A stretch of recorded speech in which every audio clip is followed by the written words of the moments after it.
Good morning! We are now in a newly repainted office space dito sa BGC. So, we are seeing some workers right now and tatanungin natin sila kung anong ginagawa nila.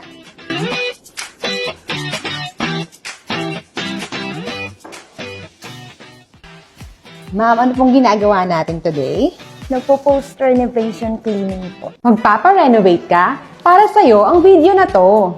Talk Talk! Renovation hacks you should know. Hack number 21. Hack number 21 is about post-renovation cleaning. Ayan. So we are going to talk to these people behind me kung ano yung ginagawa nila right now.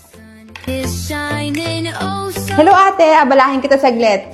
po. Ano pangalan mo? Donna po. Donna. Donna from what company ka naman? Space Cleaners PH po. Yan. So si ate Donna from Space Cleaners PH. So basically, anong ginagawa natin today dito? Nagpo-post renovation cleaning po. Okay. So, kapag nag-post renovation cleaning tayo, ano yung pinaka-ginagawa natin sa site? Ito po namin yung mga paint na nalalaglag ng mga pintor. Katulad po naman ganyan. Tapos yung mga, iba pong mga na-stain po kasi yung mga base minsan. Kaya tanggalin po namin. Tapos naglilinis din po kami ng mga tira-tirang mga semento sa dingding kasi minsan natatalsikan po ng mga workers. Tapos yung mga masking tape, pag nakakalimutan kong tanggalin ng mga workers, nagtatanggal din po kami. Thank you, Donna. Napaka-helpful and napaka-informative nung sinabi mo sa amin about post-construction cleaning. Okay? Sabi, balik ka na sa trabaho mo pa, hindi kita masyadong maabala. So you've heard it straight from the cleaner's mouth kung ano yung beauty and value ng post-renovation cleaning. So, technically, we have two types of cleaning while the renovation is ongoing and after the renovation. So, number one is the rough cleaning. So, magpa-rough cleaning tayo when the renovation is ongoing kasi para maiwasan yung pag-build up ng dust, pagdami ng kalat sa site, at saka kapag naman bumibisita si client or yung nagpapagawa, medyo pleasant yung area nyo kapag meron kayong kailangan i-discuss and all.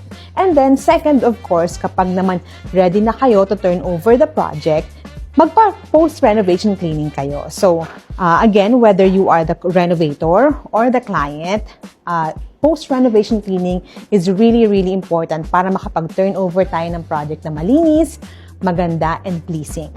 Now, if you are in need of a post-renovation cleaning service, we highly recommend Space Cleaners PH na naging partner na namin sa trabahong to for almost a decade na. So, they've been a cleaning service prior to pandemic pa.